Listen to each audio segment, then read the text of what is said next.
Muito bem, Shalom Adonai. Eu quero ler um texto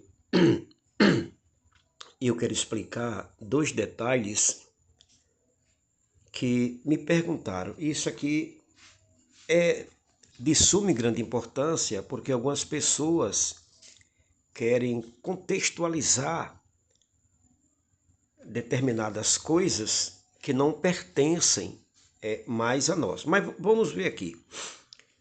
Aqui no primeiro livro de Timóteo, na primeira epístola, no capítulo de número 3, versículo 2, olha o que é que Paulo diz. Convém, pois, que o bispo, que é o presbítero, seja irrepreensível, marido de uma mulher, vigilante, sóbrio, honesto, hospitaleiro e apto para ensinar. Quando a gente lê esse capítulo 3 dessa primeira epístola de Paulo a Timóteo, o jovem líder da igreja de Éfeso, Timóteo, a gente observa pelo menos 15 qualificações exigidas para um homem ocupar o presbiterato da igreja. E o mais interessante é que destas 15 qualificações, apenas uma se refere à habilidade de ensino. Agora veja, essas 15 qualificações, Paulo fala sobre a vida familiar do presbítero, depois ele fala sobre a área financeira, ele trata sobre relacionamentos interpessoais, depois ele trata sobre a reputação pessoal, depois ele fala sobre o domínio próprio, maturidade espiritual e, por fim, ele fala sobre a área pedagógica, a área do ensino, didacticos, que era a habilidade, a aptidão para ensinar. Mas o que eu quero explicar aqui são dois pontos importantes. Primeiro, essa expressão do apóstolo Paulo que o presbítero seja marido de uma mulher. Eu já vi inúmeros obreiros, principalmente da linha reformada, dizendo que o divorciado não pode ocupar o presbiterato na igreja. Da linha reformada eu já vi alguns falando isso. E em algumas Assembleias de Deus radicais também eles creem desse modo. Mas eu garanto para vocês que é um erro grotesco. Porque veja só, o que essa afirmação não significa. Primeiro, não significa que um homem solteiro esteja impedido de exercer o presbiterato. Porque tem igrejas que não aceitam que um presbítero seja solteiro. Aí eu pergunto, Timóteo era o quê? Timóteo era solteiro. A ponto de Paulo pedir para ninguém desprezar a mocidade de Timóteo. Ele era um jovem solteiro, instruído pelo apóstolo Paulo e foi pastor da igreja de Éfeso. O apóstolo Paulo era o quê? Paulo, ele era solteiro. Porque quando você lê aqui em 1 aos Coríntios, o capítulo de número 7, versículo 7, ele fala, porque quereria que todos os homens fossem como eu mesmo. Mas cada um tem de Deus o seu próprio dom, de uma maneira e o outro de outra. Fosse como ele como? Solteiro. Alguém disse que Paulo pertencia ao Sinédrio, mas em lugar algum das Escrituras, Paulo diz que foi membro do Sinédrio. Ele fala que foi instruído na Torá, na lei, aos pés de Gamaliel. E falar sobre o Sinédrio, Paulo, em lugar algum das Escrituras, ele menciona que ele era membro do Sinédrio. Então, a partir do momento que você fala que Paulo era membro do Sinédrio, você tem que ter provas contundentes. Paulo, ele era solteiro.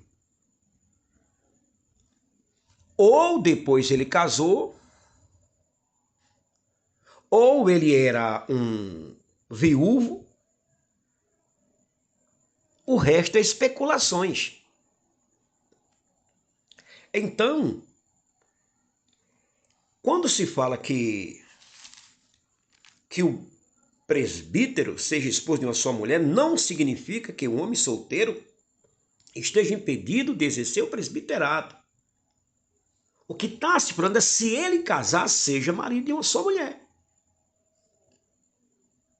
É a mesma coisa você chegar para um solteiro. Você é solteiro, mas no dia que você casar, seja fiel.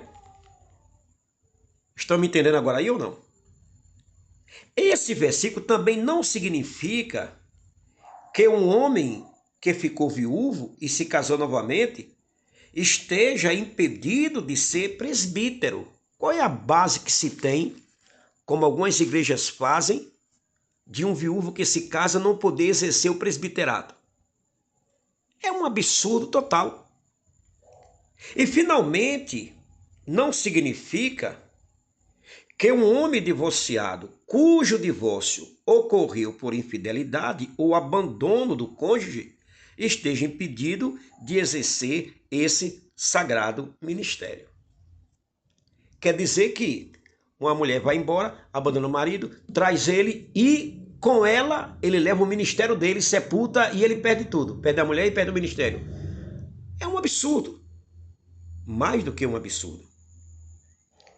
O que Paulo quer dizer aqui é que um presbítero não pode ser polígamo, ou seja, ter mais de uma mulher. Segundo, o que Paulo quer dizer aqui é que o presbítero não pode ser infiel à sua mulher, ou seja, não pode ser adúltero. É isso que Paulo quer dizer aqui. Que o presbítero deve ser um homem de moralidade inquestionável, inteiramente fiel e leal à sua esposa. Você está entendendo aí ou não? Então, nós devemos tomar cuidado quando nós formos ler determinadas partes das Escrituras e tomar cuidado para não contextualizar uma coisa que não pode hoje ser contextualizada. Olhe, quando Paulo vai falar sobre os segredos da oração, ele fala: quero que os homens orem em todo lugar, levantando mãos santas. Então a gente está errado quando a gente não levanta as mãos santas? Quando a gente não levanta nossas mãos? Como ele fala em 1 Timóteo 2, versículo 8? Não, 1000 vezes não. Mas por que Paulo disse: quero que levante? Vou falar sobre isso aqui. Sobre esses 3 segredos que temos aqui sobre a oração. Levantando mão santa, sem ira e nem contendo. O que significa sem ira e nem contendo? O que significa levantar a mão santa? Você sabe. Por esses dias eu vou trazer uma reflexão sobre esse assunto aqui. Então, fica bem claro que o que Paulo está falando aqui é: se ele é casado, presbítero, ele seja marido de uma só mulher. Ele não seja polígamo.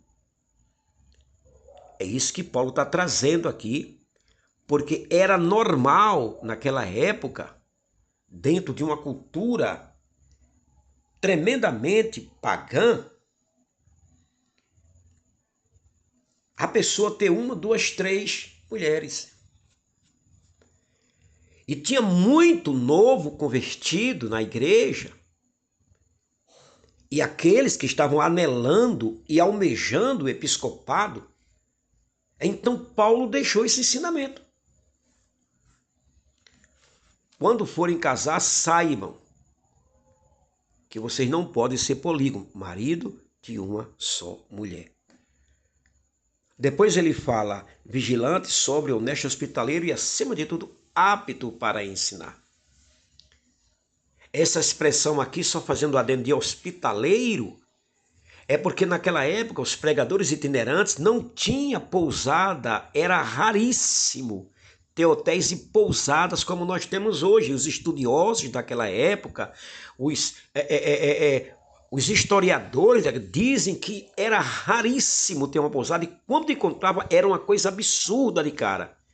Então os irmãos hospedavam esses homens de Deus que eram pregadores itinerantes. Ele falou, seja hospitaleiro. Entendeu agora não? Aí depois, e apto para ensinar. Essa expressão, que realmente saibam ensinar. Porque uma pessoa não pode ser um presbítero se ele não sabe ensinar. Não é pregar, é ensinar. É ensinar. Há uma diferença estupenda entre pregar e ensinar. Ensinar é mergulhar profundamente nas Escrituras e trazer a revelação expositiva do texto para a edificação dos santos. Como disse Paulo lá em Efésios capítulo 4, querendo o aperfeiçoamento dos santos. Ok? Mas o que eu queria explicar realmente era essa expressão aqui, que um presbítero pode sim ser solteiro, mas isso depende de cada ministério. Tem ministério que exige que o diácono seja casado, tem ministério que exige que o presbítero seja casado, e já tem ministério que não exige. Então, mas biblicamente, Timóteo era solteiro. Na época dos pais da igreja, havia inúmeros bispos presbíteros que eram jovens solteiros e que exerciam presbiterato na íntegra, com esse cargo, com esse peso de responsabilidade sobre os seus ombros. Certo? Então, acho que te dei uma noção aqui desse versículo. Baruch Hashem, Deus abençoe.